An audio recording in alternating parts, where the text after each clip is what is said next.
Welcome to T-SAT. Group 1 aspirants కోసం టీశాట్ ప్రతిష్టాత్మకంగా నిర్వహిస్తున్నటువంటి కార్యక్రమానికి స్వాగతం.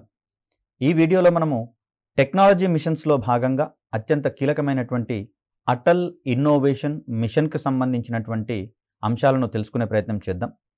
Science and technology and innovation పాలసీలో భాగంగా 2013లో రూపొందించుకున్నామని చెప్పుకున్నాం.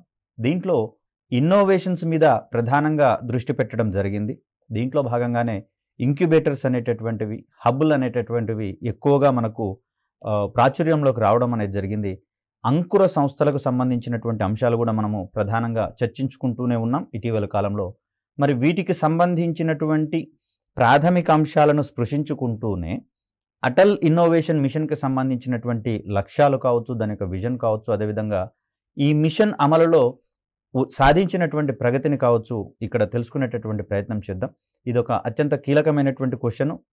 వెరీ రీసెంట్ టాపిక్లా ఇది పరిణమిస్తున్నటువంటి క్రమంలో, అదేవిధంగా ఇటీవల కాలంలో అంకుర పరిశ్రమలకు సంబంధించినటువంటి ధోరణులు ఎక్కువగా కనిపిస్తున్నటువంటి దృష్ట్యా దీన్ని మనము నేర్చుకోవాల్సినటువంటి అవసరం చాలా ఉంది. దీనికి సంబంధించినటువంటి క్వశ్చన్ కనుక మనం గమనిస్తే అటల్ ఇన్నోవేషన్ మిషన్ గురించి రాయండి అనే ఓరియంటేషన్లో క్వశ్చన్ వచ్చేందుకు అవకాశం ఉంది. ఇక్కడ అటల్ ఇన్నోవేషన్ మిషన్కి సంబంధించినటువంటి అంశాలను తెలుసుకునే ప్రయత్నం చేద్దాం. దీంట్లో భాగంగా చూస్తే స్వయం ఉపాధి, సెల్ఫ్ ఎంప్లాయ్మెంట్ అంటాం, మరియు ప్రతిభ వినియోగము, టాలెంట్ యూటిలైజేషన్, వీటికి సంబంధించి చూస్తే వీటిని షార్ట్కట్లో సేతు అంటాం, SETU. సో స్వయం ఉపాధి మరియు ప్రతిభ వినియోగంతో కూడిన ఆవిష్కరణ ఇన్నోవేషన్, మరియు వ్యవస్థాపక సంస్కృతిని అంటే పారిశ్రామికంగా ఉత్పాదకతను సాధించగలిగేటటువంటి సంస్కృతిని ప్రోత్సహించడానికి గాను భారత ప్రభుత్వం 2016లో చేపట్టినటువంటి ప్రతిష్టాత్మకమైనటువంటి కార్యక్రమంగా అటల్ ఇన్నోవేషన్ మిషన్. అంటే పేరులోనే తెలుస్తుంది మనకు, ఇన్నోవేషన్ అంటే నవకల్పనలు, అనగా మనలోని ఆలోచనలు ఏ వింత ఆవిష్కరణలకు దారితీస్తాయో మనం వాటిని సరైనటువంటి సంస్థలు లేదా వ్యక్తుల చేతుల మీదుగా ఆవిష్కరించబడినట్లయితే మనకు దానికి సంబంధించినటువంటి ఉపయోగాలు గణనీయంగా ఉంటాయి. కాబట్టి ఇక్కడ ఇప్పటికే మనము ఇంక్యుబేషన్ సెంటర్స్, అదేవిధంగా చూస్తే హబ్బులు అనేటటువంటి, ఫర్ ఎగ్జాంపుల్ చూస్తే టీ హబ్ అనేది తెలంగాణ ప్రభుత్వం ప్రతిష్టాత్మకంగా ప్రారంభించినటువంటి ఒక సంస్థగా మనకి ఇక్కడ కనిపిస్తుంది. దీంట్లో సాధారణ మానవులకు సైతం వచ్చేటటువంటి సాధారణ ఆలోచనలను వ్యవస్థాపకత స్థాయికి లేదా ఇక్కడ ఒక సంస్థ స్థాయికి ఎదిగేటటువంటి పరిణామ క్రమం అనేది ఇక్కడ జరుగుతుంది. దీనికి సంబంధించినటువంటి సమస్త గైడెన్స్ ఇక్కడ మనకు టీ హబ్ల ద్వారా, ఇటువంటి ఇంక్యుబేషన్ సెంటర్ల ద్వారా మనకు అందడం అనేది జరుగుతుంది. మనం చేయాల్సిన పని అల్లా ఒక ఇన్నోవేటివ్ థాట్తో ఈ కేంద్రాలకు వెళ్ళినట్లయితే దానిని ఒక వ్యాపార స్థాయికి, అంటే ఒక బిజినెస్ స్థాయికి దాన్ని డెవలప్ చేసి సంబంధిత పెట్టుబడులను సైతము ఈ ఇంక్యుబేషన్ సెంటర్లే మనకు సమకూర్చేటటువంటి పరిస్థితి మనకు అక్కడ కనిపిస్తుంది. కాబట్టి ఒక పారిశ్రామికవేత్తగా పూర్తి స్థాయిలో ఈ సెంటర్ల నుంచి మనము వెలుగులోకి రావడానికి ఎక్కువ అవకాశం ఉంటుంది. సో దానికోసము ఈ అటల్ ఇన్నోవేషన్ మిషన్ అనేది ప్రధానంగా దృష్టి సారించడం అనేది జరిగింది. ముఖ్యంగా చూస్తే ప్రపంచ స్థాయి ఇన్నోవేషన్ హబ్లు, అంకుర వ్యాపారాలు మరియు ఇతర స్వయం ఉపాధి, సెల్ఫ్ ఎంప్లాయ్మెంట్ యాక్టివిటీస్. ఇటీవల కాలంలో ప్రభుత్వాల యొక్క ధోరణి ఉద్యోగాలను కోరుకునేటటువంటి యువత కాదు, ఇక్కడ ఉద్యోగాలను కల్పించేటటువంటి యువతకు మా ప్రాధాన్యత అధికంగా ఉంటుందనేటటువంటి ధోరణి వెలుబుచ్చడం జరిగింది. తద్వారా ఇక్కడ వ్యవస్థాపకత ఉన్నటువంటి యువతను గుర్తించి వారిని ప్రోత్సహించినట్లయితే వారి దగ్గర ఉన్నటువంటి ఆలోచనల ద్వారా మరింత మందికి మెరుగైన ఉపాధిని కల్పించేటటువంటి వ్యక్తులు అవుతారు. కాబట్టి వారిని ప్రోత్సహించడం కోసం ఇక్కడ మనకు ముఖ్యంగా అటల్ ఇన్నోవేషన్ మిషన్ అనేది ప్రధానంగా దృష్టి సారించినట్లు మనకి ఇక్కడ తెలుస్తుంది. మరీ ముఖ్యంగా చూస్తే సాంకేతికతతో కూడిన విభాగాలను ప్రోత్సహించడానికి ఒక వేదికగా పనిచేయడం అనేది దీని యొక్క లక్ష్యంగా మనకి ఇక్కడ తెలుస్తుంది. ఇటీవల కాలంలో పేమెంట్ గేట్వేలకు సంబంధించి చూస్తే చాలా ఫిన్టెక్ సంస్థలు, అంటే ఫైనాన్షియల్ టెక్నాలజీకి సంబంధించినటువంటి సంస్థలు రావడం జరిగింది. అదేవిధంగా చూస్తే మైక్రో ఫైనాన్స్ రంగంలో సూక్ష్మ రుణాలను అందించేటటువంటి సంస్థలు కూడా ఇటీవల కాలంలో పెరిగిపోవడం అనేది జరిగింది. మరీ ముఖ్యంగా చూస్తే కోవిడ్ తరుణంలో వెలుగులోకి వచ్చినటువంటి మరొక ముఖ్యమైనటువంటి అంశంగా ఆన్లైన్ ఎడ్యుకేషన్ అనేది మనకి ఇక్కడ కనిపిస్తుంది. దీంట్లో భాగంగా చూస్తే అన్ అకాడమీ కావచ్చు, అదేవిధంగా బైజూస్ కావచ్చు, మరి ముఖ్యంగా వేదాంతు అనేటటువంటి సంస్థలు చాలా వరకు ఈ ఆన్లైన్ ఎడ్యుకేషన్ బాటన పట్టి వాటిని సమర్థవంతమైనటువంటి సంస్థలుగా ఆవిర్భవింపచేసినటువంటి పరిణామక్రమం మనందరికీ తెలిసిందే. వీరందరి దగ్గర ఉన్నటువంటిది ఇక్కడ ఇంటి వద్దకే, విద్యార్థుల యొక్క ఇంటి ముంగిటకే మెరుగైనటువంటి నాణ్యమైనటువంటి విద్యను అందించేటటువంటి సదుద్దేశం అనేది ఇక్కడ కనిపిస్తుంది. తత్ఫలితంగానే భారత ప్రభుత్వం కూడా ప్రస్తుతము నేషనల్ ఎడ్యుకేషన్ పాలసీలో భాగంగా 60% ఎడ్యుకేషన్ పాఠశాలల నుంచి అందించాలని, 40% ఎడ్యుకేషన్ని ఈ ఆన్లైన్ వేదికల ద్వారా లేదా ఆన్లైన్ ఎడ్యుకేషన్ ద్వారా అందించాలనేటటువంటి ఉద్దేశాన్ని ఇక్కడ ప్రవేశపెట్టడం అనేది జరిగింది. తత్ఫలితంగా విద్యార్థికి పాఠశాల స్థాయిలో అందించలేనటువంటి అంశాలు ఏవైతే ఉంటాయో వాటిని మనం ఆన్లైన్ మాధ్యమంగా అందించేటటువంటి వీలుంటుంది. మరి ఇలాంటి చిన్న చిన్న ఆలోచనలు మనము వ్యవస్థాపకత స్థాయికి తీసుకొని పోయి సంబంధిత వ్యక్తులను పారిశ్రామికవేత్తలుగా తీర్చిదిద్దేటటువంటి ముఖ్య లక్ష్యం అనేది మనకి ఇక్కడ ఎక్కువగా కనిపిస్తూ ఉంది. అదేవిధంగా చూస్తే దేశంలోని ఇన్నోవేషన్ ఎకోసిస్టమ్ అంటే ఇది సారూప్యత కలిగినటువంటి వ్యవస్థల యొక్క సముదాయంగా మనం ఇక్కడ చెప్పవచ్చు. ఎకోసిస్టమ్ అంటే వాస్తవానికి దీన్ని పర్యావరణ వ్యవస్థ అని చెప్పేసి అంటాము. అంటే నవకల్పన రంగంలోని పర్యావరణ వ్యవస్థను పర్యవేక్షించడానికి కాను మరియు ఈ వ్యవస్థలో విప్లవాత్మకమైనటువంటి మార్పులు తీసుకొని రావడానికి అవసరమైనటువంటి కార్యక్రమాలను అన్నింటినీ ఒకే గొడుగు కిందికి తీసుకొని రావడానికి సైతం ఇక్కడ ఈ అటల్ ఇన్నోవేషన్ మిషన్ అనేది రూపొందించడం అనేది జరిగింది. ఇక్కడ అంకుర సంస్థల ద్వారా ఒక ఆలోచనను మొగ్గ తొడిగించి దానిని పారిశ్రామికంగా ఎదిగేటంత క్రమాన్ని ట్రైనింగ్ ఇచ్చేటటువంటి సదరు అంశాలన్నింటినీ కూడా ఒకే దగ్గర గనక అందుబాటులో ఉన్నట్లయితే సంబంధిత వ్యక్తులంతా కూడా ఒకేసారి దానికి సంబంధించినటువంటి అంశాలను పూర్తి స్థాయిలో అవగాహన పరుచుకొని తదనంతర కార్యక్రమాలను ముందుకు తీసుకొని పోవడానికి ఉద్యుక్తులు అవుతారు. కాబట్టి ఈ ఓరియంటేషన్లో సంబంధిత కార్యక్రమాలన్నీ ఒకే దగ్గర అందించాలనేటటువంటిది ఇక్కడ మనకు ఒకే గొడుగు కిందికి తీసుకుని రావడంలోని ప్రధాన ఉద్దేశంగా మనకి ఇక్కడ కనిపిస్తుంది. సో ఇక్కడ పర్యవేక్షణ అదేవిధంగా విప్లవాత్మకమైనటువంటి మార్పులు తీసుకొని రావడానికి అవసరమైనటువంటి కార్యక్రమాలను సైతం ఒకే వేదిక ద్వారా అందించాలనేది ఇక్కడ ప్రధాన ఉద్దేశంగా మనకు కనిపిస్తూ ఉంది. ఇక్కడ ఈ ఓరియంటేషన్లో అటల్ ఇన్నోవేషన్ మిషన్ యొక్క ప్రధానమైనటువంటి విధులకు సంబంధించినటువంటి అంశాలు తెలుసుకునే ప్రయత్నం చేద్దాం. దీంట్లో ఈ మిషన్కు 2 ప్రధానమైనటువంటి విధులు ఉన్నట్లుగా మనకి ఇక్కడ కనిపిస్తూ ఉంది. మొదటి దాన్ని గనక మనం గమనిస్తే స్వయం ఉపాధి మరియు ప్రతిభ వినియోగం, దీన్నే మనం ఇంత క్రితము సేతు అని చెప్పుకున్నాం. సో దీని ద్వారా వ్యవస్థాపకతను ప్రోత్సహించడం అంటే పారిశ్రామికీకరణకు కావలసినటువంటి అవకాశాలను సముపార్జించుకునేలా అక్కడ మనుషులను తీర్చిదిద్దడం, ఇందులో విజయవంతమైనటువంటి వ్యవస్థాపకులుగా మారినటువంటి ఆవిష్కర్తలకు ఇన్నోవేటర్స్కి అవసరమైనటువంటి మద్దతు మరియు మార్గదర్శకత్వం అందించడం. అంటే ఒక కంపెనీ స్థాయికి ఆ ఆలోచనను తీసుకొని పోయిన తర్వాత ఈ కంపెనీని ప్రారంభించడానికి అదేవిధంగా విజయవంతంగా నడపడానికి దీన్ని రన్ చేయడానికి అవసరమైనటువంటి మార్గనిర్దేశనం మొత్తం కూడా ఈ అటల్ ఇన్నోవేషన్ మిషన్ ద్వారా అందించడం అనేది జరుగుతుంది ప్రధానంగా. మరొక ప్రధానమైనటువంటి విధిని గనక మనం పరిశీలిస్తే ఇన్నోవేషన్ ప్రమోషన్ అంటే వాటికి సంబంధించినటువంటి ప్రాచుర్యం కల్పించాల్సినటువంటి బాధ్యతను కూడా అటల్ ఇన్నోవేషన్ మిషన్ తీసుకున్నట్లుగా మనకి ఇక్కడ గమనించవచ్చు. ఇక్కడ వినూత్న ఆలోచనలు ఉత్పన్నమయ్యేటటువంటి వేదికను అందించడము అంటే ఇక్కడ ఆ వేదిక ద్వారా సంబంధిత ఆలోచనలు గనక ప్రాచుర్యంలోనికి తీసుకొని వచ్చినట్లయితే మరికొంతమందికి అది ప్రేరణను కల్పించి మరిన్ని వినూత్నమైనటువంటి ఆలోచనలకు మరిన్ని ఇన్నోవేషన్స్కి దారి తీస్తాయి. కాబట్టి అందుకు అవసరమైనటువంటి ప్రాచుర్యాన్ని కల్పించే వేదికను కూడా ఆవిష్కరించాలని చెప్పేసి ఇక్కడ అటల్ ఇన్నోవేషన్ మిషన్ తన యొక్క ప్రాథమికమైనటువంటి విధిగా పేర్కొనడం అనేది జరిగింది. అదేవిధంగా చూస్తే ఈ అటల్ ఇన్నోవేషన్ మిషన్ యొక్క ప్రభావము ఏ విధంగా ఉందనేది గమనిద్దాం. దీంట్లో భాగంగా చేపట్టినటువంటి ఒక కార్యక్రమంగా మిషన్ అటల్ టింకరింగ్ ల్యాబ్స్ మరియు అటల్ ఇంక్యుబేషన్ సెంటర్స్ వంటి సాహసోపేతమైనటువంటి కార్యక్రమాలను చేపట్టడం జరిగింది. దీంట్లో భాగంగా అవసరమైనటువంటి శిక్షణ కావచ్చు, ప్రోత్సాహాన్ని కావచ్చు, అదేవిధంగా మార్గదర్శనం అనేటటువంటిది ఈ కేంద్రాల ద్వారా సంబంధిత ఇన్నోవేటర్స్కి అందించడం అనేది జరుగుతుంది. దానికోసం ఉపయోగపడేటటువంటి ల్యాబ్స్గా మనకు అటల్ టింకరింగ్ ల్యాబ్స్ మరియు అటల్ ఇంక్యుబేషన్ సెంటర్స్ వంటివి మనకి ఇక్కడ కనిపిస్తూ ఉన్నాయి. అదేవిధంగా చూస్తే భారత ప్రభుత్వంలోని అనేక మంత్రిత్వ శాఖలు, విభాగాలు, అదేవిధంగా అటల్ ఇన్నోవేషన్ మిషన్కు సహాయము మరియు సాంకేతిక మద్దతుతో అనేక ఆవిష్కరణ సంబంధిత కార్యకలాపాలను ప్రారంభించడం అనేది జరిగింది. అంటే దీనికి సంబంధించినటువంటి మార్గదర్శనంలో, అటల్ ఇన్నోవేషన్ మిషన్కు సంబంధించినటువంటి మార్గదర్శనంలో అనేకమైనటువంటి మంత్రిత్వ శాఖలు కావచ్చు, విభాగాలు కావచ్చు, వాటికి సంబంధించినటువంటి ఇన్నోవేటివ్ కార్యకలాపాలను, యాక్టివిటీస్ని ఆల్రెడీ ప్రారంభించడం అనేది జరిగింది.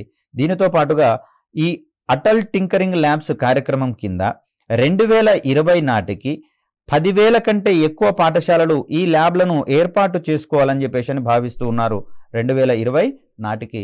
సో ఈ ల్యాబ్ల ద్వారా పాఠశాలల స్థాయి నుంచే విద్యార్థులకు ఇక్కడ సాంకేతిక రంగంలో అందిపుచ్చుకునేటటువంటి అవకాశాలను గురించి వివరించడం అనేది జరుగుతుంది. అదేవిధంగా ఈ ఏరియాలో విజయవంతమైనటువంటి వ్యక్తుల యొక్క గాథలను గనక స్ఫూర్తిదాయకంగా తీసుకున్నట్లయితే సంబంధిత విద్యార్థులు ప్రేరణను పొందడం ద్వారా వారి యొక్క ఆలోచనలు ఆ స్థాయిలో ఉన్నాయా లేదనేటటువంటి అంశాలలో ఒక ఖచ్చితమైనటువంటి అంచనాకు రావడం అనేది జరుగుతుంది. తద్వారా ఆ రకమైనటువంటి విద్యార్థులను మరింత ప్రోత్సహించినట్లయితే వారు కూడా విజయవంతమైనటువంటి పారిశ్రామికవేత్తలుగా ఎదిగేందుకు అవకాశాలు ఉంటాయి. కాబట్టి ఇందుకు సరైనటువంటి వేదికగా పాఠశాలలనే ఎంపిక చేసుకొని తదనుగుణంగా 2020 నాటికి 10,000 కంటే ఎక్కువ పాఠశాలల్లో ఇక్కడ అటల్ టింకరింగ్ ల్యాబ్స్ని ఏర్పాటు చేయాలనేది ఒక ప్రాథమికమైనటువంటి అంశంగా ఇక్కడ మనకు కనిపిస్తూ ఉంది. అదేవిధంగా చూస్తే దేశవ్యాప్తంగా 100 కంటే ఎక్కువ అటల్ ఇంక్యుబేషన్ సెంటర్లను స్థాపించబడేటటువంటి అవకాశం ఉంది. అటల్ ఇంక్యుబేషన్ సెంటర్స్ మొదటి 5 ఏళ్లలో ఒక్కొక్కటి కనీసం 50 నుంచి 60 స్టార్టప్స్లకు మద్దతు ఇవ్వడం అనేది జరుగుతుంది. మరి 100 కంటే ఎక్కువ అనుకుంటున్నాం. ఇక్కడ చూస్తే మనకు 5,000 నుంచి 6,000 వరకు స్టార్టప్లకు మద్దతు ఇచ్చేటటువంటి అవకాశాలు మనకి ఇక్కడ కనిపిస్తూ ఉంటాయి. తదనుగుణంగా వీరంతా కూడా అక్కడ ఉన్నటువంటి స్థానికమైనటువంటి యువతకు కావచ్చు, మరింత నిపుణులైనటువంటి వ్యక్తులకు కావచ్చు, మెరుగైనటువంటి ఉపాధి అవకాశాలను కల్పించడంలో ముందుంటారనేటటువంటి అంశాన్ని ఇక్కడ మనం ప్రముఖంగా ప్రస్తావించుకోవచ్చు. మరొక అంశాన్ని కనుక గమనిస్తే 100 కంటే ఎక్కువ ఇన్నోవేటర్లు మరియు స్టార్టప్లు తమ ఆవిష్కరణలను ఉత్పాదకత స్థాయికి చేర్చడానికి అవసరమైనటువంటి మద్దతును, సహాయాన్ని పొందడం అనేది జరుగుతుంది. ఇక్కడ చూస్తే ఆవిష్కరణలను వీటి నుంచి ఉత్పాదకత స్థాయికి తీసుకొని పోవడానికి, సంబంధిత పరిశ్రమలను ఏర్పాటు చేయడానికి ఇందుకు అవసరమైనటువంటి నిధుల సమీకరణ సైతము ఈ ఇంక్యుబేషన్ సెంటర్ల ఆధ్వర్యంలోనే జరుగుతాయి. తద్వారా ఇవి విజయవంతమైనటువంటి పరిశ్రమలుగా ఆవిష్కరించడానికి అవసరమైనటువంటి తోడ్పాటు అనేది మనకు ఈ కేంద్రాల ద్వారా అందడం గమనార్హం. అదేవిధంగా చూస్తే ప్రతి ఇంక్యుబేటర్ ప్రతి 4 సంవత్సరాలకు 50 నుంచి 60 టెక్నాలజీ ఆధారిత వినూత్న స్టార్టప్లను ప్రోత్సహిస్తుందని చెప్పేసి భావిస్తున్నారు. ఇక్కడ ఒక వెలిగే దీపము మరిన్ని దీపాలను వెలిగిస్తుంది అనేటటువంటి అంశం మనందరికీ తెలిసిందే. సో ఈ క్రమంలో చూస్తే ప్రతి ఇంక్యుబేటర్ కూడా ప్రతి 4 సంవత్సరాలకు 50 నుంచి 60 టెక్నాలజీ ఆధారిత వినూత్న స్టార్టప్లను ప్రోత్సహించాలనేటటువంటి అంశాన్ని ఇక్కడ మనం గమనించవచ్చు. అంటే ఇంక్యుబేటర్స్ ఒక ఆలోచనకే పరిమితం కాకుండా ఆలోచనలో సైతం వినూత్నతలను గనక ప్రోత్సహిస్తే మరిన్ని విభిన్న రంగాలకు ప్రయోజనాలను అందించేటటువంటి స్టార్టప్స్ని మనము ఎస్టాబ్లిష్ చేయడానికి ఇక్కడ ఎక్కువగా అవకాశం ఉన్నట్లుగా మనం ఇక్కడ భావించాలి. ఇక్కడ అటల్ టింకరింగ్ ల్యాబ్స్కి సంబంధించినటువంటి అంశాలను నేర్చుకునే ప్రయత్నం చేద్దాం. దీంట్లో భాగంగా చూస్తే భారతదేశంలో 1 మిలియన్ మంది పిల్లలను నియోటెరిక్ ఇన్నోవేటర్లుగా, అంటే నూతన ఇన్నోవేటర్లుగా తీర్చిదిద్దేటటువంటి లక్ష్యంతో అటల్ ఇన్నోవేషన్ మిషన్ ద్వారా భారతదేశంలోని పాఠశాలల్లో అటల్ టింకరింగ్ ల్యాబొరేటరీస్ అనేటటువంటివి ఏర్పాటు చేయడం అనేది జరిగింది. సుమారుగా చూస్తే 1 మిలియన్ మంది పిల్లలను ఇలా నూతనమైనటువంటి ఇన్నోవేటర్లుగా తీర్చిదిద్దాలనేటటువంటి లక్ష్యం అనేది ప్రధానంగా మనకి ఇక్కడ అటల్ టింకరింగ్ ల్యాబ్స్ ఏర్పాటు వెనక ప్రధానమైనటువంటి ఉద్దేశంగా మనకి ఇక్కడ కనిపిస్తూ ఉంది. ముఖ్యంగా చూస్తే టెక్నాలజీ గరిష్టంగా వినియోగంలో ఉన్నటువంటి ప్రాంతాలలోని పిల్లలు, అదేవిధంగా టెక్నాలజీ గరిష్టంగా వినియోగంలో లేనటువంటి లేదా తక్కువగా ఉన్నటువంటి ప్రాంతాల్లోని పిల్లల మధ్య వ్యత్యాసం అనేది మనకు ప్రధానంగా కనిపిస్తూ ఉంటుంది. అయినా కూడా ఇక్కడ మనకు వీరి యొక్క ఆలోచనల్లో ఎటువంటి తేడాలు ఉంటాయో గమనించి వాటికి సంబంధించినటువంటి అంశాల్లో పూర్తి తర్ఫీదును కనుక మనం అందించినట్లయితే పాఠశాలల స్థాయిలోనే అక్కడి నుంచే ఇన్నోవేటర్స్ లేదా దీనికి సంబంధించినటువంటి పారిశ్రామికవేత్తలను రూపొందించుకునేటటువంటి సదవకాశం అనేది మనకు దొరుకుతుంది. ఈ క్రమంలోనే చూస్తే మనకు ఇన్స్పైర్ వంటి కార్యక్రమాల ద్వారా పాఠశాల స్థాయి నుంచే సృజనాత్మకత కలిగినటువంటి శాస్త్రవేత్తలు అంటే విద్యార్థులను శాస్త్రవేత్తలుగా తీర్చిదిద్దేటటువంటి క్రమం అనేది మనకి ఇక్కడ కనిపిస్తుంది. దానికి సంబంధించినటువంటి కార్యక్రమాలు ప్రతి సంవత్సరము నిర్విఘ్నంగా ఏర్పాటు చేయబడుతున్నాయి. ఇవి మండల స్థాయి నుంచి మొదలుకొని జిల్లా స్థాయి మరియు రాష్ట్ర స్థాయి అదేవిధంగా కేంద్ర స్థాయి వరకు గమనిస్తున్నటువంటి కార్యక్రమాలుగా మనం ఇక్కడ గుర్తుంచుకోవచ్చు. అదేవిధంగా చూస్తే ఇక్కడ అటల్ టింకరింగ్ ల్యాబ్స్ ఏర్పాటు వెనకాల ఉన్నటువంటి ప్రధాన ఉద్దేశము యువ మనస్సులలో ఉత్సుకత, సృజనాత్మకత మరియు ఊహాత్మకతలను పెంపొందించడము, వీటితో పాటుగా డిజైన్ మైండ్ సెట్, అదేవిధంగా computational thinking, adaptive learning, physical computing మొదలైనటువంటి అత్యాధునికమైనటువంటి స్కిల్స్ని డెవలప్ చేయాలనేటటువంటి ప్రధాన ఉద్దేశంగా మనకి ఇక్కడ కనిపిస్తుంది. అత్యాధునిక నైపుణ్యాలు. సో ఈ నైపుణ్యాలు గనక వారి యొక్క విద్యాభ్యాసానికి సంబంధించినటువంటి తొలినాళ్లలోనే కనుక పడితే తాను చదువుకుంటున్నటువంటి విద్య ద్వారా మరిన్ని వినూత్నమైనటువంటి ఆలోచనలు విద్యార్థులలో రేకెత్తించేటటువంటి క్రమాన్ని మనం ఇక్కడ చూస్తాం. తద్వారా వారిలో ఈ రకమైనటువంటి డిజైన్ మైండ్ సెట్ అంటే ఒక ప్రత్యేకమైనటువంటి అంశాన్ని విభిన్న కోణాలలో అనాలిసిస్ చేసేటటువంటిది, అదేవిధంగా ప్రతి ఒక్క అంశానికి సంబంధించి వారు చూసేటటువంటి దృష్టికోణాన్ని మార్చుకునేటటువంటి అవకాశాలు సైతం మనకి ఇక్కడ ఉంటాయి. మరింత సునిశ్చితమైనటువంటి దృష్టితో సంబంధిత అంశాలను వారు పరిశీలించడం అనేది మనకి ఇక్కడ ముఖ్యంగా కనిపిస్తుంది. అదేవిధంగా కాంప్యూటేషనల్ థింకింగ్ అంటే కంప్యూటర్స్కి సంబంధించినటువంటి అంశాలలో భాగంగా మరింత అత్యాధునికంగా ఆలోచించడం అనేటటువంటిది మనకి ఇక్కడ ప్రముఖంగా కనిపిస్తుంది. సో ఈ విషయాలన్నింటినీ కూడా అటల్ టింకరింగ్ ల్యాబ్స్ ద్వారా పాఠశాలల స్థాయి నుంచే విద్యార్థుల్లో ప్రేరేపించడం అనేది ఒక అద్భుతమైనటువంటి అంశంగా మనకి ఇక్కడ పరిణమిస్తుంది. అదేవిధంగా చూస్తే మరి వీటన్నిటికీ పారిశ్రామికవేత్తలను ఎస్టాబ్లిష్ చేయాలన్నా లేదా వారి ఆలోచనలను పారిశ్రామిక స్థాయికి తీసుకొని పోవాలన్నా కానీ నిధుల యొక్క తోడ్పాటు అనేది మనకు ఖచ్చితంగా అవసరం అవుతుంది. ఈ క్రమంలో చూస్తే ఈ అటల్ ఇన్నోవేషన్ మిషన్ అనేది గ్రాంట్ ఇన్ ఎయిడ్ను అందిస్తుంది. ప్రతి అటల్ టింకరింగ్ ల్యాబ్కి గరిష్టంగా 5 సంవత్సరాల కాలానికి ఒక ప్రయోగశాల ఏర్పాటు చేయడానికి 10 లక్షల రూపాయలు అనేది అందించడం జరుగుతుంది. అదేవిధంగా నిర్వహణ ఖర్చుల కింద మరొక 10 లక్షల రూపాయలు అనేది అందించడం అనేది ఇక్కడ మనం గమనించవచ్చు.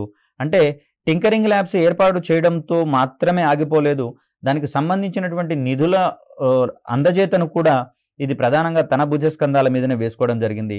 ఒకవేళ ఏర్పాటు ఒకరి చేతుల మీదుగా నిధుల అందజేత వేరొకరి చేతుల మీదుగా కనుక జరిగినట్లయితే అక్కడ కోఆర్డినేషన్ అనేది సరిగా ఉండదు. మనం దానికి సంబంధించినటువంటి లక్ష్యాలను నిర్ధారిత సమయంలోగా అచీవ్ చేయడం అనేది చాలా కష్టసాధ్యంగా మారుతుంది. కాబట్టి దీనికి సంబంధించినటువంటి నిధుల అందజేతను కూడా అటల్ ఇన్నోవేషన్ అనేది తన యొక్క భుజస్కంధాల మీద వేసుకున్నట్లుగా మనకి ఇక్కడ కనిపిస్తుంది. అదేవిధంగా అటల్ టింకరింగ్ ల్యాబ్స్ ఏర్పాటు చేయడానికి ప్రధానమైనటువంటి అర్హతలను కనుక మనం గమనిస్తే ప్రభుత్వము, స్థానిక సంస్థ లేదా ప్రైవేటు ట్రస్టులు మరియు సొసైటీల ద్వారా నిర్వహించబడేటటువంటి పాఠశాలలు కనీసము 6th నుంచి 10th గ్రేడులలో అవి విద్యాభ్యాసాన్ని అందిస్తూ ఉండాలి. ఈ పాఠశాలలలో అటల్ టింకరింగ్ ల్యాబ్స్ని ఏర్పాటు చేసుకోవడానికి పర్మిషన్ అనేది ఇవ్వడం అనేది జరుగుతుంది. దీనికి సంబంధించి గరిష్టంగా 5 సంవత్సరాల కాలానికి 10 లక్షల రూపాయలు ఆ ల్యాబ్ని ఏర్పాటు చేసుకోవడానికి, అదేవిధంగా నిర్వహణ ఖర్చుల కింద మరొక 10 లక్షల రూపాయలు అందజేయడం అనేది జరుగుతుంది. సో దీనికి సంబంధించినటువంటి కనీస అర్హతగా మనకి ఇక్కడ 6th నుంచి 10th క్లాస్ వరకు విద్యాభ్యాసాన్ని అందించేటటువంటి పాఠశాలలు అవి ప్రభుత్వ మాధ్యమంలో నడవవచ్చు, లేదా స్థానిక సంస్థల ఆధ్వర్యంలో నడపబడుతున్న లేదా ఏవైనా ప్రైవేట్ ట్రస్టులు లేదా సొసైటీల ద్వారా నిర్వహించబడేటటువంటి పాఠశాలల్లో ఈ అటల్ టింకరింగ్ ల్యాబ్స్ని ఎస్టాబ్లిష్ చేసి సంబంధిత కార్యక్రమాలను ముందుకు తీసుకుపోవడం అనేది జరుగుతూ ఉంది. ఇక్కడ మరి అటల్ టింకరింగ్ ల్యాబ్స్ అనేది ఎందుకు అవసరము, వీటి ద్వారా వచ్చేటటువంటి ప్రయోజనాలు ఏమిటనే ఉద్దేశంతో ఇక్కడ మనము అటల్ టింకరింగ్ ల్యాబ్స్కి సంబంధించినటువంటి ఆవశ్యకతను చూడాల్సి ఉంటుంది. అభివృద్ధి చెందుతున్న సాంకేతికతలను అందుకోవడానికి ప్రపంచ దేశాలు నిరంతరం పోటీ పడుతున్నందున ప్రజాదరణ పొందే కొంగొత్త నైపుణ్యాలకు అధిక డిమాండ్ అనేది ఎప్పుడూ ఉంటుంది. ప్రస్తుత సాంకేతిక అభివృద్ధి యుగంలో భారతదేశం గణనీయంగా ముందుకు పోవాలంటే మన యువతను ఈ భవిష్యత్తు నైపుణ్యాలతో శక్తివంతం చేయడం అనేది ఒక తక్షణ అవసరంగా మనకి ఇక్కడ కనిపిస్తుంది. ప్రధానంగా చూస్తే నేను పలు సందర్భాలలో ప్రస్తావించినటువంటి అంశంగా మెటావర్స్ అనేటటువంటిది మనకి ఇక్కడ కనిపిస్తుంది. మరి మెటావర్స్కు ఉన్నటువంటి ప్రాధాన్యత దృష్ట్యా ఫేస్బుక్ అనేది తన యొక్క మాతృ సంస్థ యొక్క పేరుని మెటావర్స్ ఇన్కార్పొరేషన్గా మార్చుకున్నటువంటి పరిస్థితులలో ఇలా అంది వచ్చేటటువంటి అధునాతన సాంకేతికతలకు సంబంధించినటువంటి ఫలాలను ప్రతి వ్యక్తి అందుకోవాలి అంటే దానికి సంబంధించినటువంటి అంశాల వినియోగం పట్ల కావచ్చు, నేర్చుకునేటటువంటి కార్యక్రమాలలో కావచ్చు, ఆ సౌకర్యాలను మనము ప్రాథమికంగా అందించాల్సి వస్తుంది. కాబట్టి ఈ క్రమంలో యువతను భవిష్యత్తు నైపుణ్యాలతో తక్షణ శక్తివంతం చేయాల్సినటువంటి అవసరం అనేది మనకి ఇక్కడ ఏర్పడింది. గతంలో అయితే గ్రాడ్యుయేషన్ అయిపోయిన తర్వాత విద్యార్థి అవసరమైతే కొన్ని సర్టిఫైడ్ ఏజెన్సీల ద్వారా కానివ్వండి, లేదా నాన్ సర్టిఫైడ్ ఏజెన్సీల ద్వారా కానివ్వండి, సంబంధిత కోర్సులను నేర్చుకునేటటువంటి ప్రయత్నం చేసేవాడు. అయితే ఇప్పుడు విద్యార్థులకు వారి పాఠశాల స్థాయి, అదేవిధంగా కళాశాల స్థాయిలలోనే సంబంధిత శిక్షణను గనక అందించినట్లయితే వారు తమ యొక్క కోర్సు పూర్తయిన వెంటనే సంబంధిత కోర్సుల యొక్క పూర్తి అవగాహనను పొంది ఉండడం ద్వారా వెంటనే ఉపాధికి సంబంధించినటువంటి అంశాల పట్ల ఎక్కువగా కార్యోన్ముఖుడయ్యేందుకు అవకాశం ఉంటుంది. అంటే వెంటనే ఉపాధి మార్గాన్ని ఎంచుకునేటటువంటి అవకాశం ఉంటుంది. లేకపోతే విలువైనటువంటి కాలంలో సుమారు 6 నెలల కాలం నుంచి మొదలుకొని 2 సంవత్సరాల వరకు కేవలము నేర్చుకునేటటువంటి అంశాల మీదనే దృష్టి పెట్టినట్లయితే వీరు మరింకొక ముఖ్యమైనటువంటి విషయం ఏంటంటే, గ్రాడ్యుయేషన్ అయిపోయిన తర్వాత వీరు నేర్చుకున్నటువంటి కాలాన్ని కూడా వారు ఫేక్ ఎక్స్పీరియన్స్గా నమోదు చేసుకుంటూ ఉంటారు. తద్వారా కొన్ని కీలకమైనటువంటి క్లిష్టమైన పరిస్థితులలోకి వారు నెట్టివేయబడుతున్నటువంటి పరిస్థితులలో ఇక్కడ మనము వారికి విద్యార్థి దశలోనే సంబంధితమైనటువంటి అంశాలను గనక అందించినట్లయితే వారు విజయవంతంగా సంబంధిత రంగంలో ఉపాధిని పొందేందుకు ఎక్కువ అవకాశాలను మనకు కల్పించడం అనేది జరుగుతుంది. అందుకు అటల్ టింకరింగ్ ల్యాబ్ అనేది ఒక ప్రధానమైనటువంటి సదుపాయంగా, వనరుగా మనకి ఇక్కడ భావించడం జరుగుతుంది. అదేవిధంగా చూస్తే 4వ పారిశ్రామిక విప్లవము. ఇక్కడ ఆవిరి యంత్రం సాక్షిగా వెలువడినటువంటి పారిశ్రామిక విప్లవం అనేది మనకి ఇక్కడ ప్రధానంగా కనిపిస్తూ ఉంది. ఓకేనండి, ఇది మొదటి పారిశ్రామిక విప్లవంగా మనం ఇక్కడ చెప్తాం. అదేవిధంగా విద్యుత్ వినియోగంతో 2వ పారిశ్రామిక విప్లవం అనేది ప్రారంభం కావడం జరిగింది. తర్వాత డిజిటల్ యుగం రాకతో, అంటే టెక్నాలజీ మొత్తం కూడా డిజిటల్ సాంకేతికత వైపుకు మల్లుతున్నటువంటి పరిస్థితులలో మనకి ఇక్కడ 3వ పారిశ్రామిక విప్లవం అనేది రావడం జరిగింది. ప్రస్తుతం ఉన్నటువంటి సాంకేతికత ఐఓటీ కావచ్చు, బిగ్ డేటా అనలిటిక్స్ కావచ్చు, వీటన్నిటి ఆధారంగా వస్తున్నటువంటి ప్రస్తుత తరంలో దీన్ని 4వ ఇండస్ట్రియల్ రెవల్యూషన్ అనేటటువంటిది ఇక్కడ మనం గమనించవచ్చు. దీంట్లో ఐఓటీకి సంబంధించినటువంటి సాంకేతికత అనేది ప్రధానమైనటువంటి భూమికని పోషించడం అనేది జరుగుతుంది. అదేవిధంగా ఆటోమేటెడ్ వ్యవస్థ మొత్తం కూడా సెల్ఫ్ కంట్రోల్డ్గా ఉంటున్నటువంటి పరిస్థితులలో ఇక్కడ ఇండస్ట్రియల్ రెవల్యూషన్ 4వది, లేదా దీన్నే మనము ఇండస్ట్రీ 4.0 అనేటటువంటి అంశంగా ఇక్కడ మనం చూస్తాం. ఈ యుగంలో కీలకమైనటువంటి నైపుణ్యాలను పాఠశాల స్థాయిలోనే చిన్నారులకు అందించడం కోసం, అదేవిధంగా వారిలో శాస్త్రీయ దృక్పథాన్ని మరియు వ్యవస్థాపక స్ఫూర్తిని ప్రోత్సహించడంలో అటల్ టింకరింగ్ ల్యాబ్స్ నేడు అగ్రగామిగా ఉన్నటువంటి పరిస్థితులు మనకి ఇక్కడ కల్పించబడుతున్నాయి. ప్రధానంగా చూస్తే గతంలో డైనమిక్ ఐటీ మినిస్టర్ అయినటువంటి కేటీఆర్ గారు ఒక మాట అనడం అనేది జరిగింది. ప్రస్తుతము బ్లాక్ చైన్ టెక్నాలజీ అందించేటటువంటి ప్రయోజనాలను మనము సముపార్జించుకోవడంలో వెనుకబడినట్లుగా, డిజిటల్ విప్లవంలో బ్లాక్ చైన్ టెక్నాలజీ యొక్క ప్రాధాన్యత గరిష్టంగా ఉన్నటువంటి పరిస్థితులలో ఈ సాంకేతికతను అందిపుచ్చుకోవడంలో మనం వెనుకబడి ఉన్నామని, తద్వారా ఈ రంగం అందించేటటువంటి ప్రయోజనాలను మనము పొందడంలో చాలా వెనుకబాటుకు గురయ్యామనేటటువంటి స్టేట్మెంట్ ఇవ్వడం జరిగింది. మరి ఇలాంటి ఇండస్ట్రియల్ 4.0 అనేటటువంటి సాంకేతిక యుగంలో కీలకమైనటువంటి అంశాలను చిన్నారులకు పాఠశాల స్థాయిల నుంచే నేర్పినట్లయితే వారు మరింత ఇన్నోవేటర్స్గా మారేందుకు మార్గాలు అనేవి ఇక్కడ ఏర్పడడం అనేది జరుగుతూ ఉంది. సో అందుకు సంబంధించినటువంటి ప్రాథమిక అంశాలన్నింటినీ కూడా ఇది తన భుజస్కంధాల మీద వేసుకోవడం జరిగింది. దీంట్లో భాగంగా మరొక ముఖ్యమైనటువంటిది అటల్ కమ్యూనిటీ ఇన్నోవేషన్ సెంటర్స్కి సంబంధించినటువంటి ప్రోగ్రామ్స్. దీనికి సంబంధించినటువంటి ప్రాథమిక అంశాలను తెలుసుకునే ప్రయత్నం చేద్దాం. ఇక్కడ చూస్తే అటల్ ఇన్నోవేషన్ మిషన్, అదేవిధంగా అటల్ కమ్యూనిటీ ఇన్నోవేషన్ సెంటర్లో కార్యక్రమాన్ని ప్రారంభించినట్లుగా ఇక్కడ మనకు కనిపిస్తుంది. ఈ కార్యక్రమం ద్వారా దేశంలోని తక్కువ మరియు సేవలు అందించని ప్రాంతాలలో కమ్యూనిటీ ఇన్నోవేషన్ ప్రోత్సహించడం అనేది లక్ష్యంగా పెట్టుకోవడం జరిగింది. ఇందుకోసము అవసరమైతే ఆయా ప్రాంతాలలో అందుకు అవసరమైనటువంటి వ్యవస్థాపక లేదా సంస్థాగతమైనటువంటి ఏర్పాట్లను కూడా అందించడం అనేది ఇక్కడ ప్రధాన లక్ష్యంగా మనం ఇక్కడ చూస్తాం.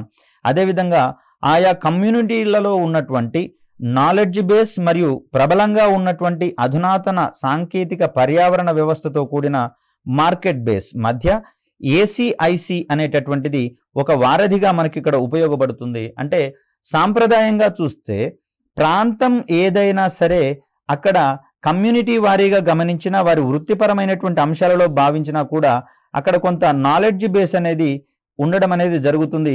వారు నిరంతరం గమనిస్తున్నటువంటి తమ యొక్క వృత్తిపరమైనటువంటి అంశాలలో భాగంగా. మరి దీనిని మనము విజయవంతంగా మార్కెట్ బేస్కి అనుగుణంగా మార్చుకోవాల్సినటువంటి పరిస్థితులు రాబోతూ ఉన్నాయి. మరి దీనికి సంబంధించి ఈ రెండు అంశాల మధ్య మనం ఇక్కడ ఏసీఐసి అనేది ఒక వారధిగా ఉండడం అనేది జరుగుతుంది. ప్రధానంగా ఈ రెండిటికి సంబంధించినటువంటి ఉదాహరణలు కనుక మనం గమనిస్తే, ఈ కళ్ళుకు సంబంధించినటువంటి కళ్ళు గీత కార్మికులు ఉండడం అనేది జరుగుతుంది కదా. సో దీనిని ఎక్కువ కాలం పాటు నిల్వ ఉంచడానికి వీలు కాదు. దీనిని ఉత్పత్తి చేసిన వెంటనే దాన్ని కన్జ్యూమ్ చేసుకోవాల్సినటువంటి అవసరం ఉంటుంది, లేదా వన్ డే తర్వాత ఇక్కడ ఇది పనిచేయనటువంటి లేదా దాని యొక్క ప్రయోజనాలు పొందడం అనేది జరగదు. మరి దీనిని నీరా వంటి ఉత్పత్తులుగా గనక ఏర్పాటు చేసుకోగలిగితే ఇక్కడ అది మరికొంత కాలం పాటు నిల్వ ఉంచబడి తద్వారా వ్యక్తులు వినియోగానికి అర్హమైనదిగా ఉంటుంది. కాబట్టి దీనిని మనము నాలెడ్జ్ బేస్కి సంబంధించినటువంటి అంశం ఇక్కడ మార్కెట్ బేస్కి సంబంధించినటువంటి అంశాలతో లింక్ పెట్టుకోవచ్చు. అంటే ఇది కేవలం ఒక ప్రాథమికమైనటువంటి ఉదాహరణగా మాత్రమే మనం ఇక్కడ చూస్తాం. ఇలాంటి సర్వసాధారణమైనటువంటి నాలెడ్జ్ బేస్లను మార్కెట్ బేస్కి తీసుకొని వెళ్ళేటందుకు ఇక్కడ ఏసీఐసి అనేది మనకొక వారధిగా పనిచేస్తున్నటువంటి అంశాన్ని ఇక్కడ మనం చూస్తాం. తద్వారా సమాజ అవసరాలను తీర్చడానికి ఇది కృషి చేస్తుందనేటటువంటి అంశం ఇక్కడ మనకు ప్రస్తావనార్హం. అదేవిధంగా చూస్తే ఏసీఐసి అనేది దేశంలో కమ్యూనిటీ ఇన్నోవేషన్ డ్రైవ్కు మద్దతు ఇవ్వడానికి అటల్ ఇన్నోవేషన్ మిషన్ చేపట్టినటువంటి ఒక కొత్త చొరవగా మనకి ఇక్కడ కనిపిస్తుంది. ఫర్ ఎగ్జాంపుల్ గమనిస్తే మల్లేశం అనేటటువంటి వ్యక్తి తమ తల్లి యొక్క ఆసు పోసేటటువంటి కష్టాలను చూసి తట్టుకోలేక ఆసు యంత్రాన్ని ప్రారంభించినటువంటి క్రమం మనం ఇక్కడ గమనించవచ్చు. మరి ఇలా తక్కువ శ్రమతో ఎక్కువ పనిని చేయగలిగేటటువంటి ఆవిష్కరణలు అనేవి ఇటువంటి కమ్యూనిటీ ఇన్నోవేషన్ డ్రైవ్కు మద్దతు ఇచ్చినట్లయితే మనకి ఇక్కడ తెలుస్తుంది. అంటే ఒక రకంగా చూస్తే సాంకేతిక యుగంలో కమ్యూనిటీ వారీగా రిక్వైర్మెంట్స్ విభిన్న రకాలుగా ఉన్నటువంటి పరిస్థితులలో మరి ఏ కమ్యూనిటీకి సంబంధించినటువంటి ఇన్నోవేషన్స్ని ఆ కమ్యూనిటీకి సంబంధించినటువంటి వ్యక్తుల చేత ఆవిష్కరింపచేస్తే అది మరింత ప్రయోజనకరంగా ఉండేందుకు అవకాశాలు ఎక్కువగా ఉంటాయి. లేదు అంటే మిగిలినటువంటి వ్యక్తులు చూసేటటువంటి దృక్కోణం వేరే ఉంటుంది. అటువంటి సందర్భాలలో ఆ ఆవిష్కరణ అనేది పారిశ్రామిక ఉత్పత్తిగా మారేటటువంటి క్రమంలో కొంత కాలయాపన అనేది జరగడం మనం అక్కడ గమనించాల్సినటువంటి అంశము. అదేవిధంగా పరిష్కార ఆధారిత design thinking, solution driven design thinking ద్వారా సమాజ అవసరాలను తీర్చేందుకు, అదేవిధంగా నవకల్పనల స్ఫూర్తిని ప్రోత్సహించేందుకు ఈ కార్యక్రమము నిర్దేశించబడినట్లుగా మనకి ఇక్కడ గమనించవచ్చు. ప్రతి అంశంలోనూ ఇన్నోవేషన్స్ ఆధారంగా పారిశ్రామికవేత్తలను ఏర్పాటు చేయడము, డెవలప్ చేయడం అనేటటువంటిది ఇక్కడ మనకు ప్రధానమైనటువంటి ఉద్దేశంగా కనిపిస్తూ ఉంది. అది అటల్ ఇమ్యూనిటీ ఇన్నోవేషన్ సెంటర్ ద్వారా వచ్చేటటువంటి ఒక అద్భుతమైనటువంటి అవుట్పుట్గా మనం ఇక్కడ గమనించవచ్చు. ఇక్కడ దేశంలో చూస్తే ప్రస్తుతము శక్తివంతమైనటువంటి స్టార్టప్ మరియు ఎకోసిస్టమ్ లేని గ్రంథాలు, అదేవిధంగా తక్కువ సేవలు అందుతున్న మరియు సేవలు అందని ప్రాంతాలపై ఇది ప్రధానంగా దృష్టి సారించడం అనేది జరుగుతూ ఉంటుంది. అంటే ఇక్కడ సర్వీసెస్ పూర్తిగా లేనటువంటివి లేదా తక్కువ స్థాయిలో అందుతున్నటువంటి వ్యవస్థల మీద ఇది ప్రధానంగా దృష్టి పెట్టడం అనేది జరుగుతుంది. తద్వారా దేశం యొక్క సర్వతోముఖాభివృద్ధికి అన్ని రకాలైనటువంటి కృషి చేయడం అనేది ఇక్కడ మనం ప్రధానంగా ప్రస్తావించుకోవచ్చు. వీటితో పాటుగా పబ్లిక్ సెక్టార్ యూనిట్స్ అనేవి ప్రభుత్వ రంగ సంస్థలు మనకున్నాయి. మరియు ఇతర ఏజెన్సీల మద్దతుతో కానీ లేదా పబ్లిక్ ప్రైవేట్ పార్ట్నర్షిప్ మోడ్లో కానీ ఇక్కడ సంబంధిత కార్యక్రమాలను ఈ అటల్ ఇన్నోవేషన్ కమ్యూనిటీ సెంటర్ అనేది ఎస్టాబ్లిష్ చేసుకోవడం అనేది జరుగుతుంది. దీనికి సంబంధించినటువంటి మార్గదర్శకాలను అనుసరించి గరిష్టంగా 2.5 కోట్ల వరకు గ్రాంట్ ఇన్ ఎయిడ్ని ఏఎం అనేది మనకి ఇక్కడ అందజేయడం అనేది జరుగుతుంది. ప్రాథమికంగా ఆవిష్కరణల ప్రారంభంతో పాటుగా నిధుల అందజేత కూడా ఈ అటల్ ఇన్నోవేషన్ మిషన్ ద్వారా అందించబడుతుండడం ద్వారా మనం ఇక్కడ గమనించాల్సినటువంటి అంశం ఏంటంటే ప్రతి ఒక్క దశలోనూ దీని యొక్క తోడ్పాటుతో ఈ అంకుర సంస్థలు అనేవి అంకురిస్తాయి అనేటటువంటి అంశాన్ని మనం ఇక్కడ ప్రముఖంగా ప్రస్తావించుకోవాల్సి వస్తుంది. తద్వారా అన్ని కార్యక్రమాలను ఒకటే సంస్థ ద్వారా చేపట్టినట్లయితే సంబంధిత వ్యక్తులు ఎటువంటి కాలయాపన లేకుండా వితిన్ షార్ట్ స్పాన్ ఆఫ్ టైంలో తమ యొక్క ఆవిష్కరణల ఆలోచనల నుంచి పారిశ్రామికంగా ఎదిగేందుకు ఎక్కువ అవకాశాలు అనేవి ఉంటాయి. ప్రస్తుతం ప్రపంచవ్యాప్తంగా యూనికార్న్ అనేటటువంటి సంస్థలను ప్రధానంగా వెలుగులోకి రావడం అనేది జరుగుతుంది. ఇవి ప్రధానంగా చూస్తే స్టార్టప్ కంపెనీలు కావాలి, అంటే అంకుర సంస్థలు కావాలి. అదేవిధంగా ఇవన్నీ కూడా ప్రైవేట్ సెక్టార్లో ఎస్టాబ్లిష్ చేయబడి ఉండాలి. దీనితో పాటుగా ఇవి $1 బిలియన్ విలువను కలిగి ఉండాలి. సో అలాంటి క్రమంలో వీటిని మనము యూనికార్న్ సంస్థలుగా మనం పరిగణించాల్సి వస్తుంది. అంటే ఒక పారిశ్రామికవేత్త అంకుర సంస్థ స్థాయి నుంచి ఈ క్రమంగా ఎదిగినటువంటి క్రమంలో ఆయన ఒక సక్సెస్ఫుల్ బిజినెస్ మ్యాగ్నెట్గా అవతరించడానికి కూడా ఎక్కువ అవకాశాలు ఉన్నట్లుగా మనం ఇక్కడ గమనించాల్సి వస్తుంది. ఇది ప్రపంచవ్యాప్తంగా ఇటీవలి కాలంలో వస్తున్నటువంటి ఒక వినూత్నమైనటువంటి ధోరణిగా మనకి ఇక్కడ కనిపిస్తుంది.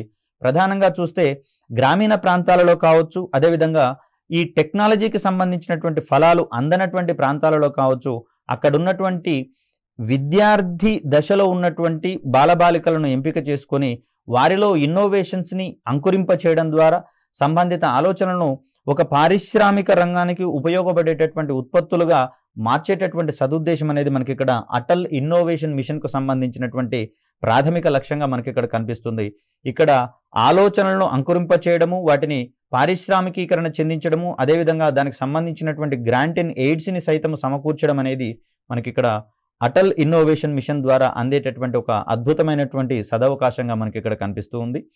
ఈ క్రమంలో మరొక వీడియోతో మీ ముందుకు వచ్చే ప్రయత్నం చేస్తాను. అప్పటి వరకు సెలవు. ధన్యవాదాలు.